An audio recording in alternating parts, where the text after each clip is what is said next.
Bismillahirrahmanirrahim. Geleyik 676. hadisga. Ve an Abi Zerrin radıyallahu anhu kal. Abi Zer deyin Peygamberin ashabası bolgan. Bek dünyani taşlagan. Bek baylani baylığına jiyip turagan. Uleşmegeyine harzatga bek şuraya qatıp turagan, açulanagan, daim şey turagan nasihatçı bolgan. Bu ayta qala li maga aytti Rasulullah Allah'ın elçisi sallallahu aleyhi ve sellem ya Aba Zer, hey Aba Zer, inni araka zayıfan, men seni goraman osal goraman degan. Neçik osal? Abu Zer biz aytdik, gertizatını aytma taraf bolsa, bir de korkunmay, tartinmey, biravunu da ayamay, biravga da yalinmey, şu barkuyda aytagan adam bedi. Abu Zer ashabası Peygamberine sallallahu aleyhi ve sellem. Bolsa da Peygamber var, men seni osal goraman degan. Osal tugul bu. Söylep olagan yağından aytma tarıqsatını ya da gazavat bolsun, o yaqtan osal tugul. Osal politika yaqtan. Hali bulaç bir bize ana gertimsa da şehirde aytmay, biraz arka salib, başka kuyda aylandırıp, muratga yetişesin hasili. Bu Abu Zer qattı adam bolgan bek.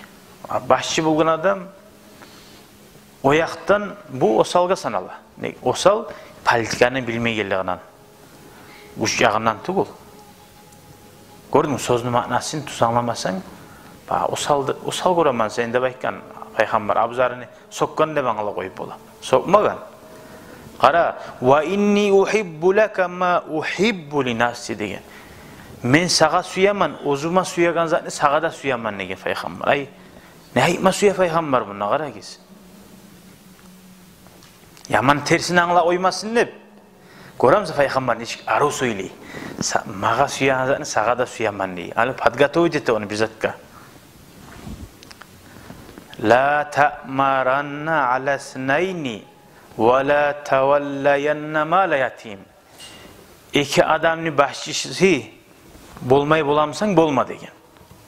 İki adamni da başçısı bolmay tur bolamsan bolma degen. Üç adam barmısa şu men bolayım aragızda uluguz başçıgızdı bayma degen. Neçik bolacak? Yurtlani, şaharlani, paçalıqani başı bolagan adam. Abu Zer'ga Peygamber'in vasiyeti. Bek cevaplı zat. Semyan Musa'da şkolanı başını tutkan musangna. Bek cevaplı zat. Onun negi bolagan, yurulagan zat. Peygamber ayta turağır. Sallallahu aleyhi ve sellem. İki adamın başını tutmayı bulamsan, tutmayı yürü degen. Ve yetimli malin boynuna alma degen. Bir yetim yaş var mı? Şunu hayım akçasın. Yetimni hayin etmedi bayım bagan. Yetimni hayin ettiğin adam Peygamber aleyhissalatu vesselam menne yetimni saklagan adamına vakafil yatim kahatayni de barma angur sekken. Cennette şuleyi bulubuz degen. Yok anlatkan. Yetimni malina men qaraymanne boynuna alma degen. Belki şunun malinden birazdan ali koysan, ya men qaraymançı, saklaymançı, mağa başından tiymeyim dep, hatta ozip biraz qolla koysan, ya bize qollap durayını, seni paydana qolla koysan, ona Allah'ın aldığında ulu cevap, lizat şu. Şu lizattan başını sakla degen. Nege aytti da başına osal goraman dep. Başka hadislerde Peygamber aleyhissalatu vesselam aytedi. Kıyamet gün salkıllık bulacak 7 tayfa adamga dep dağdalarda var. 7'sin bir şey eskergen. Adilli başçılaga degen edi. Ha bu garmsa o salkıllık bolganı suymeyim. Suya Peygamber aleyhissalatu vesselam tek Abu Zer şoğar ahlı tugul. Başçılık yürüpmaga. O kuyda bir alimler var. Nasihat etip dura.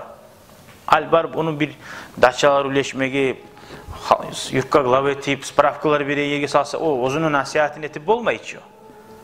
Bu var bir başka alimmaga tınlaygen, şu işini bacaragan, bilegan adamını salmatarıq. Har zatını ozunu yessileri bola.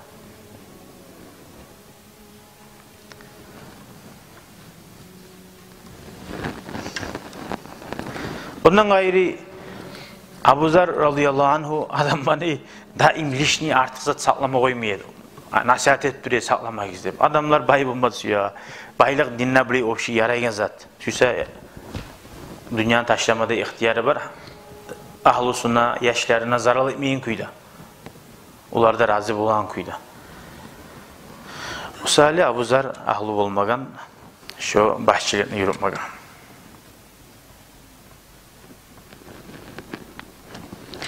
Şu hadisten ne anlaşıldı Abu Zar'a ekkan zattan? Bilse de bir zatta bilmeyimse da men başçı bulaman hep çığa haleti bu mu cahiller? Şolaga haram kene anlaşıldı şu hadisten. Ozuguz bolmayın zatını yürütüp tuz kuyda, tarak kuyda boynunuzu almadığın zatını anlattı.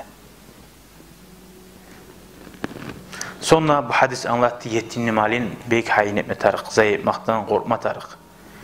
Şu hadis anlattı, o şey Peygamberin hadisi halkın maslahatın Peygamber neçik öyle şeydi. Ve yetinli malini sağlamak hayin neçik etedi. Bu hadisi hoşagan bir daha hadis var. Abu Zar Peygamber'e gelip tilagan, beni bahşet dip. Vah, Peygamber ona aitti, bahşi bulma dip. Neger tilagan, onca dünyanın taşlagan adam bahşi bulmaga gelegen hadiste okuyacak biz inşallah. Velhamdülillahi Rabbil Alemin.